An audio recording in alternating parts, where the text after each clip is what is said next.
Good morning students. आज हम लोग हेलो एल्कीन के भौतिक गुणों के बारे में पढ़ेंगे।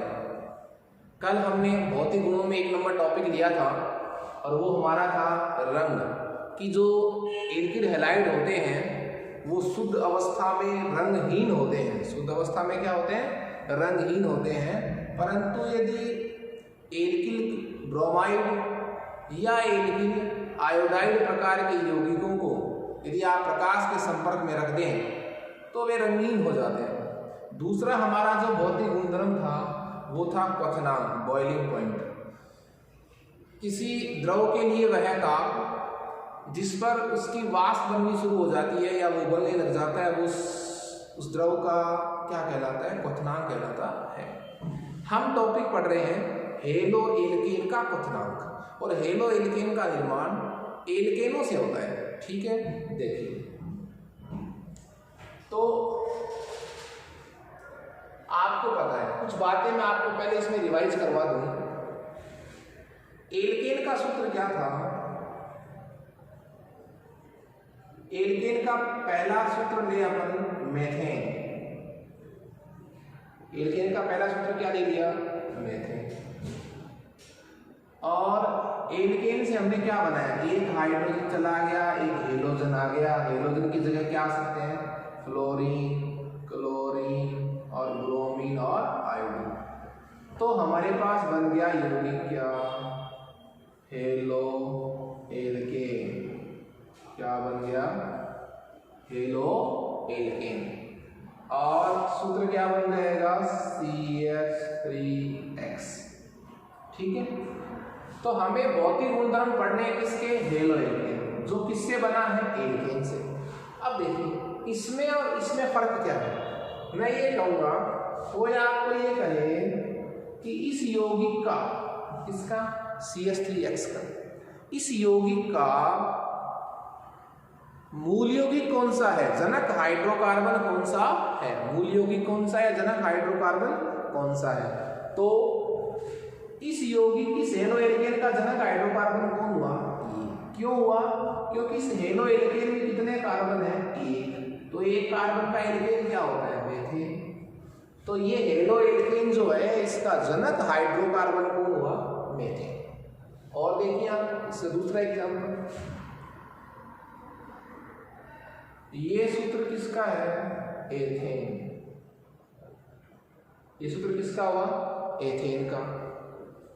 एथेन से जब एक हाइड्रोजन चला जाए, एक क्या जाए? हेलोजन, तो बनने वाला यौगिक क्या कहलाएगा? CH3CH2X। CH3CH2X। ये हेलो एल्केन है, ये भी क्या है? Halo alkane. इस हेलो एल्केन का जनक हाइड्रोकार्बन कौन हुआ? ये हुआ था। क्यों? इसमें कितने कार्बन का हेलो एल्केन है? ये 2 कार्बन का। और 2 कार्बन का हेलो एल्केन 2 कार्बन के एल्केन से बना है, तो 2 कार्बन का एल्केन कौन होता है? एथेन। तो ये जो यौगिक है इसका जनक हाइड्रोकार्बन कौन हो गया? क्लियर है? ठीक है, एक बात तो आपको ये समझाना चाह रहा था। दूसरी बात,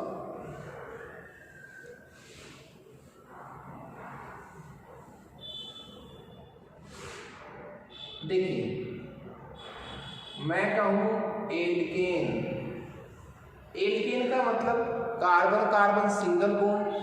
सबसे पहला मेंबर मैं ले लूं CH4। CH4 इसको मैं ऐसे लिख सकता हूं C single bond H single bond H single bond H। ठीक है, कह सकता हूं ऐसा। देखिए एल्केनों में जो बंध है वो कार्बन और किसके बीच है? हाइड्रोजन के बीच।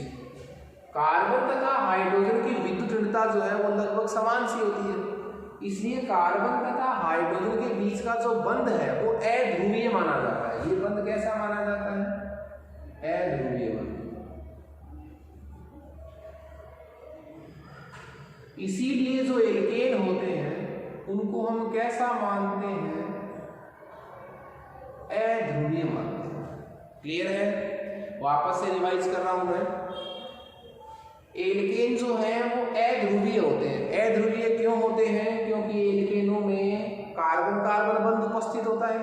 कार्बन बंध भी ध्रुवीय होता है क्योंकि दोनों की ताकत बराबर होगी।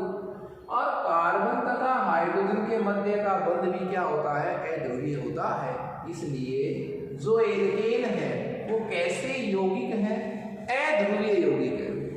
अब देखिए, जब आप एल्केन से हाइड्रोजन परमाणु का प्रतिस्थापन किससे करवाएंगे, हेलोजन परमाणु से। हाइड्रोजन परमाणु का प्रतिस्थापन किससे करवाएंगे, हेलोजन परमाणु से करवाएंगे। तो जो बनेगा यौगिक वो क्या कहलाएगा, हेलो एल्केन। जो यौगिक बनेगा वो क्या कहलाएगा, हेलो एल्केन। क्लियर है, एल्केन से क्या बनेगा, हेलो एल्केन। अब हेलो एल्केन का सूत्र देखो क्या हुआ, CH3X। आप कंपेयर करते जाना इनसे। इसमें देखो इसकी स्ट्रक्चर लिखी है C single bond H single bond H single bond H, और एक बंध क्या है, आप देखिए ये तीन बंध तो क्या है इसमें, अध्रुवीय है। तीन बंध तो क्या है इसमें, अध्रुवीय है। लेकिन ये वाला जो बंध है ये बंध कैसा है, ध्रुवीय बंध। ये बंध कैसा है, ध्रुवीय बंध। ये वाला बंध कैसा है, ध्रुवीय बंध है साहब। देखो ये जो ध्रुवीय बंध है, ये जो बंध कैसा है, ध्रुवीय है। इस ध्रुवीय बंध के कारण, इस ध्रुवीय बंध की उपस्थिति के कारण, कौन से ध्रुवीय बंध की, सिर्फ कार्बन व हेलोजन के मध्य की, इस ध्रुवीय बंध की उपस्थिति के कारण इस यौगिक में कैसे लक्षण आ गए, ध्रुवीय लक्षण। तो हेलो एल्केन जो है वो अध्रुवीय नहीं होकर अब कैसा माना जाएगा, ये माना जाएगा ध्रुवीय। ये कैसा माना जाएगा, ध्रुवीय। तो एल्केन जो है वो अध्रुवीय बंध की उपस्थिति के कारण अध्रुवीय प्रकृति के होते हैं, जबकि हेलो एल्केन जो है, जो क्या है, हेलो एल्केन है, वो हेलो एल्केन जो है वो एक कैसे बंध की उपस्थिति के कारण, कार्बन हेलोजन ध्रुवीय सहसंयोजक बंध की उपस्थिति के कारण किसकी श्रेणी में आ जाएंगे, ध्रुवीय श्रेणी में। अब देखिए मैं इन टॉपिक्स को क्यों समझा रहा हूं, क्योंकि इनसे हम विलेयता और क्वथनांक के जो रीजन वाले प्रश्न हैं उनको सोल्व कर पाएंगे। अब देखिए ये ध्रुवीय यौगिक है, ये अध्रुवीय यौगिक है। तो जो ध्रुवीय यौगिक है, ध्रुवीय यौगिकों में आपस में क्या होगा, आकर्षण बल, उसको क्या कहूंगा, अंतरा आणविक आकर्षण बल। ये कौन सा बल है, अंतराणविक आकर्षण बल का मतलब क्या हुआ, विभिन्न प्रकार के अणुओं के मध्य लगने वाला आकर्षण बल, क्या कहलाएगा, इंट्रामॉलिक्यूलर अट्रैक्शन फोर्स, अंतराणविक आकर्षण बल। और अंतराणविक आकर्षण बल जब होगा तो अणुओं का आपस में क्या होगा, जुड़ाव होगा, संगुणन होगा। क्या होगा, जुड़ाव होगा या क्या होगा, संगुणन होगा। और संगुणन होगा, अणु आपस में जुड़ेंगे तो उसकी भाप बनाने के लिए, वाष्प बनाने के लिए हमें टेम्परेचर क्या चाहिएगा, अधिक। तो संगुणन होगा तो जो क्वथनांक है वो भी क्या होगा, बढ़ेगा। तो मैंने आपको दो बेसिक चीजें बताई हैं क्वथनांक को पढ़ने से पहले। एल्केन जो है वो अध्रुवीय प्रकृति के होते हैं, लेकिन एल्केनों से जब हम हेलो एल्केन बनाते हैं, हाइड्रोजन हटाकर X जोड़कर, उन हेलो एल्केनों में एक बंध कैसी प्रकृति का होता है, ध्रुवीय प्रकृति का। ये तो अध्रुवीय है, लेकिन ये बंध कैसी प्रकृति का है, ध्रुवीय प्रकृति का। इसलिए जो हेलो एल्केन है वो कैसी प्रकृति के हैं, ध्रुवीय प्रकृति के। वो कैसी प्रकृति के हैं, ध्रुवीय प्रकृति के। और ध्रुवीय प्रकृति के अणुओं में आपस में क्या होगा, अंतरा आणविक आकर्षण बल, इनका आपस में संगम होगा, और संगम होगा तो क्या बढ़ेगा, क्वथनांक बढ़ेगा। अब हम क्वथनांक के टॉपिक को डिटेल से पढ़ रहे हैं। क्वथनांक वाले टॉपिक के प्रश्न और विलेयता वाले टॉपिक के प्रश्न जो है वो रीजन वाले प्रश्न है, उनके लिए आपको ये दोनों बेसिक बातें जो है वो जरूरी। तो देखिए क्वथनांक में हमारा पहला प्रश्न क्या है कि हेलोएल्केन का जो क्वथनांक है, हेलोएल्केन का जो क्या है क्वथनांक है, वो अधिक होता है जनक हाइड्रोकार्बन से। ये पहला प्रश्न है आपका। किसी हेलोएल्केन का जो क्वथनांक है वो उसके जनक हाइड्रोकार्बन से अधिक होता है, क्यों? अब इन दोनों के एग्जाम्पल लिख लो, आप प्रश्न समझ में आ जाएगा आपको। मैं लिखूं CH4, एक कार्बन का हाइड्रोकार्बन है एल्केन। जनक हाइड्रोकार्बन का मतलब क्या हुआ? एल्केन। ठीक है, तो CH4 से कौन सा हेलोएल्केन बनेगा? एक H हटाओ, X जोड़ो। तो ये प्रश्न भी हो सकता है कि मेथेन का जो क्वथनांक है उससे अधिक किसका होता है? हेलोमेथेन का। अब इसका रीजन क्या आएगा? तो इसके कितने रीजन हैं? 2। आंसर में 2 रीजन है साहब इसके। पहला रीजन क्या है? एक तो सामान्य नियम है साहब, जैसे जैसे क्या बढ़ता है यौगिक का अणुभार, जैसे यौगिक का क्या बढ़ता है? अणुभार बढ़ता है। अणुभार समानुपाती होता है क्वथनांक के। अणुभार किसके समानुपाती होता है? क्वथनांक के, बॉइलिंग पॉइंट के। अणुभार जितना अधिक होगा क्वथनांक उतना ही क्या होगा? अधिक। अब देखो आप ये सब किस पर लगा हुआ? इसका वेट कितना है? कार्बन का वेट अपन 12 मानते हैं, 4 हाइड्रोजन एक के हिसाब से 12 और 4 16 इकाई हो गया। इधर का वेट देखो 12 और 3 15 इकाई तो पहले ही हो चुका। हेलोजन, अब हेलोजन कम से कम क्या तो होगा ही, फ्लोरीन, क्लोरीन, ब्रोमीन, आयोडीन, लगभग 19 18 लगभग 35.5। ठीक है, तो अब देखिए आप बताओ मेथेन का अणुभार ज्यादा है या हेलोमेथेन का? हेलोमेथेन का, क्योंकि X का वेट जो है वो हाइड्रोजन से क्या होता है? अधिक, बहुत अधिक। तो अणुभार जो कि हेलोएल्केन का अधिक होता है एल्केन से, अणुभार अधिक तो क्वथनांक भी अधिक है। दूसरा रीजन क्या है? जो एल्केन है, एल्केन अध्रुवीय प्रकृति के होते हैं, जबकि हेलोएल्केन में क्या है? अंतरा आणविक आकर्षण बल, अंतरा आणविक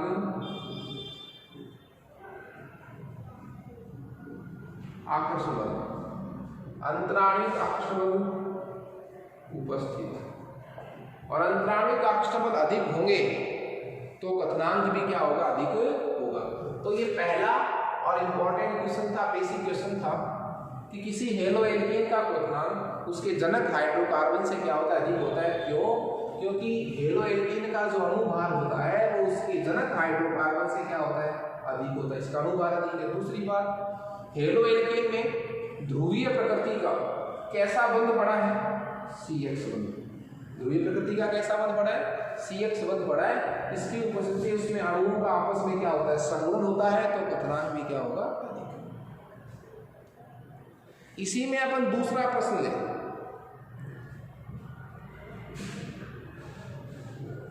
इसी में अपन दूसरा प्रश्न लें। प्रश्न दूसरा क्या है? जब यौगिक में क्या हो? समान हेलोजन हो। यौगिक में क्या हो? समान हेलोजन।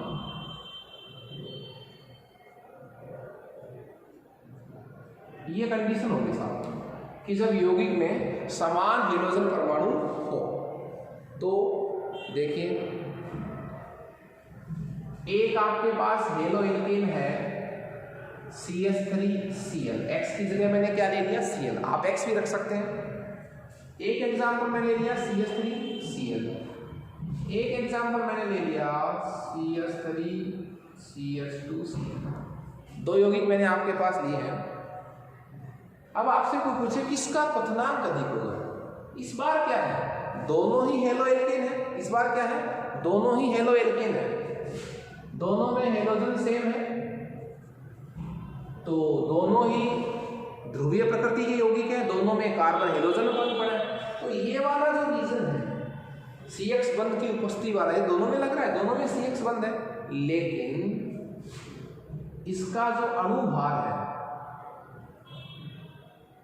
इसका जो अणुभार है वो क्या है, अधिक, और इस यौगिक का जो अणुभार है वो क्या है, कम।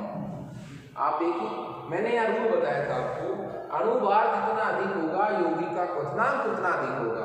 तो मेथिल क्लोराइड और एथिल क्लोराइड में किसका अणुभार ज्यादा है, एथिल क्लोराइड का, तो क्वथनांक भी किसका अधिक होगा, एथिल क्लोराइड का। क्लियर है। इसका रीजन क्या देंगे, इसका रीजन क्या देंगे, ये देंगे कि जैसे जैसे अणुभार अधिक होगा यौगिक में अंतराणिक आक्सीय बलों की मात्रा में क्या होगी, वृद्धि होगी। इसी में एक क्वेश्चन देखिए आप, जब हेलोजन क्या हो,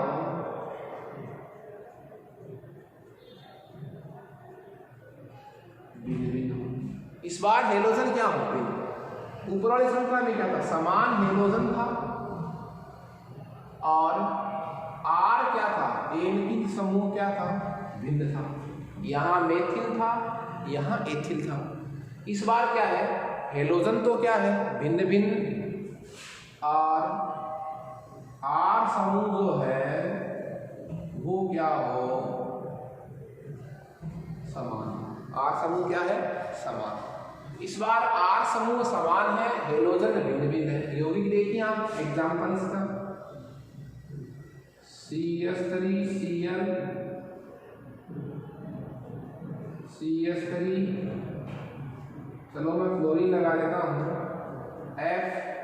FCl, CH3Br और CH3।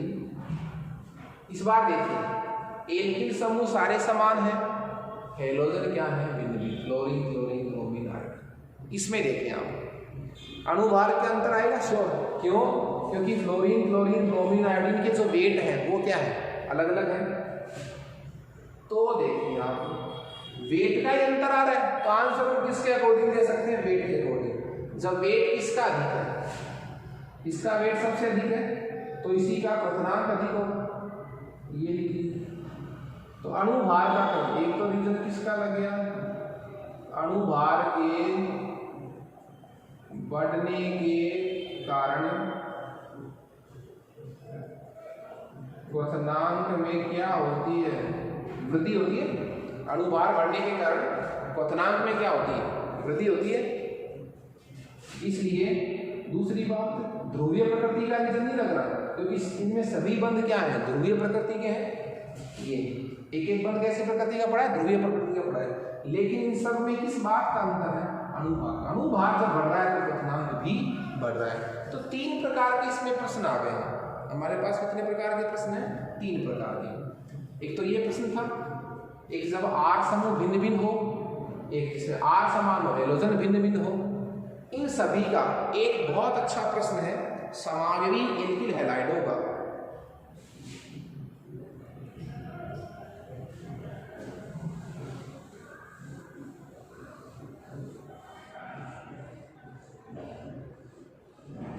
इसी में चौथा प्रश्न है,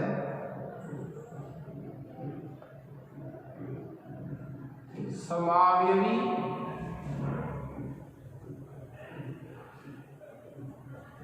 हेलो एल्केन।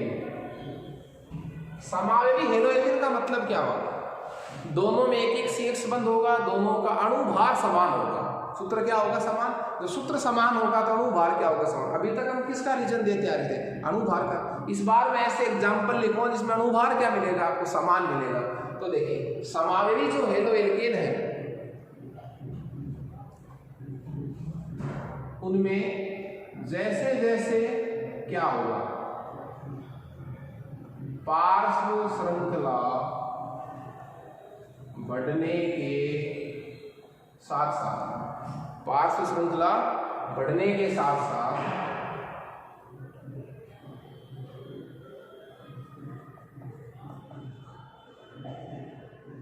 आपेक्षिक आयतन में क्या आएगी, कमी। इसलिए क्वथनांक के मानों में क्या आएगी, कमी। तो समावेवी जो हेलो एल्केन है, जो समावेवी हेलो एल्केन है उनमें जैसे जैसे पार्श्व श्रृंखला साइड की चेन बढ़ेगी वैसे वैसे यौगिक के आपेक्षिक आयतन में कमी आएगी, आकर्षण बलों में कमी आएगी, तो क्वथनांक के मानों में भी क्या होगी, कमी। जैसे देखिए आपसे कोई पूछे, एक तो ये साहब 3 कार्बन का कैसा यौगिक है, असाकित यौगिक है, और एक यौगिक क्या है 3 कार्बन का साकित यौगिक है।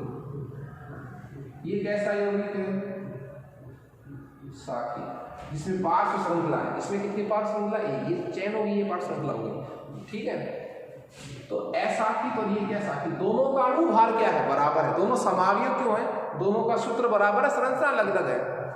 तो इनमें आपको हमेशा ध्यान रखना असाकित का जो क्वथनांक है वो आपको हमेशा क्या मिलेगा, अधिक मिलेगा। पार्श्व श्रृंखला जैसे जैसे बढ़ेगी क्वथनांक के मानों में क्या आएगी, कमी। तो श्रृंखला बढ़ने से मान क्या होगा, कम। तो असाकित यौगिक का जो क्वथनांक है वो साकित यौगिक के क्वथनांक से क्या होगा, अधिक। क्यों, क्योंकि जैसे जैसे शाखाएं बढ़ती है वैसे वैसे आपेक्षिक आयतन में कमी आती है, अंतराणविक आकर्षण बलों में कमी आती है, तो क्वथनांक के मान में क्या आती है, कमी आती है। ये हमारा टॉपिक था क्वथनांक के बारे में। इसी से मिलता जुलता टॉपिक हम एक और भौतिक गुण पढ़ रहे हैं और वो है विलेयता।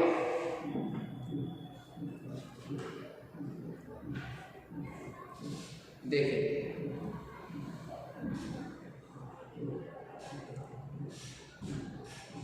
तीसरा हमारा भौतिक गुण है वो है विलेयता, सोल्युबिलिटी इन वाटर, जल में विलेयता। और इसमें पहला प्रश्न हमारे पास बनता है कि जो हेलो एल्केन है, हेलो एल्केन जल में अविलेय होते हैं, क्यों? हेलो एल्केन जो है वो जल में क्या होते हैं, अविलेय होते हैं, क्यों? क्योंकि देखो साहब हेलो एल्केन का सूत्र क्या होता है, RX, ये भी क्या है, ध्रुवीय बंध वाला यौगिक। जल का सूत्र बताओ, HOH, ये भी क्या है साहब, ध्रुवीय यौगिक, ठीक है। हेलो एल्केन जब जल में घुलता है, जब इसको जल में घोलेंगे तो पहले इस ध्रुवीय बंध को तोड़ने के लिए एनर्जी चाहिए, अवशोषित होगी ऊर्जा, और इन हाइड्रोजन बंधों को तोड़ने के लिए क्या चाहिए, ऊर्जा चाहिए। तो पहले ऊर्जा क्या हो जाती है, खर्च ज्यादा हो जाती है। इसलिए जब RX जल में घुलेगा, जल में घुलकर उष्मा का क्या करेगा, उष्मा का क्या करेगा, उत्सर्जन करेगा। उष्मा का क्या करेगा, उत्सर्जन। वो उत्सर्जित उष्मा क्या होती है, उष्मा कम। इसका मतलब आप समझिए, जब हेलो एल्केन को आप जल में घोलते हैं तो उष्मा उत्सर्जित होती है, और वो उष्मा जो है वो कितनी उत्सर्जित होती है साहब, कम। जबकि लग क्या जाती है, पहले खर्च ज्यादा हो जाती है। हेलो एल्केन को जल में घोलते हैं तो पहले तो इस ध्रुवीय बंध को तोड़ने के लिए एनर्जी देनी पड़ती है, जल में उपस्थित हाइड्रोजन बंधों को तोड़ने के लिए एनर्जी देनी पड़ती है। इतनी एनर्जी क्या खर्च हो जाती है, ज्यादा खर्च हो जाती है, उष्मा ज्यादा अवशोषित हो जाती है, और जब घुल जाते हैं तो उत्सर्जित कितनी होती है, कम। तो प्रक्रम हमारे लिए कैसा हुआ, अलाभकारी, प्रॉफिट हुआ ही नहीं, एनर्जी हमारे से ज्यादा लग गई। इसलिए जो है वो हेलो एल्केन जो है जल में क्या होता है, अविलेय होता है। इसी में एक दूसरा प्रश्न हमारे पास है और वो है कि जैसे जैसे क्या बढ़ेगा, अणुभार बढ़ने के साथ साथ, अणुभार बढ़ने के साथ साथ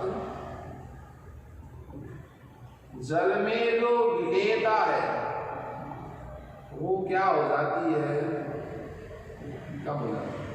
थोड़ा बहुत यदि छोटा योगी भूल भी जाए तो जैसे जैसे क्या बढ़ेगा अणुभार, वैसे वैसे जल में विलेयता क्या हो जाती है, कम हो जाती है। क्यों?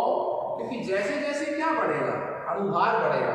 देखिए Rx, दूसरा भी क्या है Rx, ये x तो फिक्स हो गए, R का मान चेंज है। जैसे मैं लिखूं, एक तो लिखूं CH3Cl, एक क्या लिखूं CH3CH2Cl, तो इसमें x तो फिक्स है, x तो क्या इसमें फिक्स। लेकिन देखो जल में घुलने वाला पार्ट तो कौन सा है, ये वाला पार्ट तो जल स्नेही है और ये वाला पार्ट क्या है, जल विरोधी। जैसे जैसे अणुभार बढ़ेगा, अणुभार कब बढ़ेगा, जब आप कार्बन श्रृंखला की लंबाई बढ़ाएंगे। तो जैसे जैसे कार्बन श्रृंखला की लंबाई बढ़ती है, कौन सा पार्ट बढ़ रहा है, जल विरोधी। इसमें मेथिल है, इसमें 2 कार्बन का एथिल है, ये पार्ट तो फिक्स है। तो जल स्नेही पार्ट तो उतना ही रहता है, जल विरोधी भाग बढ़ जाता है। कब बढ़ जाता है, जब आप क्या बढ़ाते हैं, अणुभार। अणुभार बढ़ाने के लिए आपको कार्बन श्रृंखला की क्या बढ़ानी पड़ेगी, लंबाई। ओके, तो जैसे जैसे कार्बन श्रृंखला की लंबाई बढ़ती है, अणुभार बढ़ता है, जल विरोधी भाग बढ़ता है, इसलिए हेलो एल्केन की जल में विलेयता क्या होती जाती है, कम होती जाती है। इसी से रिलेटेड अपन एक और सवाल दे सकते हैं समावेवी एल्कोहलों में, समावेवी हेलो एल्केन में अभी प्रश्न पढ़ा था क्वथनांक वाला भी, तीसरे टाइप का प्रश्न, समावेवी हेलो एल्केन, समावेवी हेलो एल्केन, हेलो एल्केनों में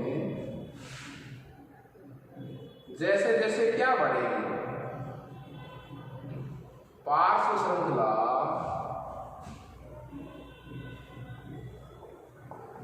बढ़ने पर जल में विलेयता भी बढ़ेगी। जबकि क्वथनांक में क्या था, पार्श्व श्रृंखला बढ़ रही थी, क्वथनांक कम हो रहा था, विलेयता क्या होती बढ़ती है। मान लीजिए ये चीज है, ये जल्दी घुलेगा, या इसी यौगिक में मैं पार्श्व इसको थोड़ा सा चेंज करके इसमें श्रृंखलाएं निकाल दूं, इसका आयतन बढ़ा दूं, इसको छितरा दूं मैं, तो ये जल्दी घुलेगा। क्यों? ज्यादा भाग जल के क्या आएगा, संपर्क में आएगा। तो जैसे जैसे यौगिक क्या बढ़ेगी, पार्श्व श्रृंखला बढ़ेगी, वैसे वैसे जल में विलेयता भी बढ़ेगी। इसका एग्जाम्पल देखिए, वो एग्जाम्पल ले सकते हैं आप, CH3 CH2 CH2Cl, और एक यौगिक आपके पास इसी का समावयव CH3 CH3, ये प्रोपेन, ये आइसोप्रोपेन। क्यों? तो इसकी जल में विलेयता अधिक होगी, जब शाखाएं बढ़ेगी तो आयतन बढ़ेगा, तो जल में ज्यादा घुलेगा। तो विलेयता तो किसकी ज्यादा होती है, शाखित वाले की, शाखित वाले की क्या ज्यादा होती है, विलेयता। और क्वथनांक किसका ज्यादा होता है, अशाखित वाले। ठीक है, तो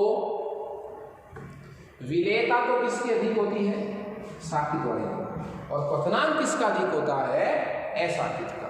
ओके, तो ये थे एल्किल हैलाइडों के भौतिक गुण, जिनमें हमने रंग को पढ़ा, क्वथनांक को पढ़ा और विलेयता को पढ़ा। विलेयता और क्वथनांक वाले टॉपिक में जो रीजन वाले प्रश्न हैं वो बहुत इंपॉर्टेंट हैं, उनको आपको ध्यान से सुनना है। अब हम नेक्स्ट क्लास में एल्किल हैलाइडों के रासायनिक गुणों के बारे में पढ़ेंगे।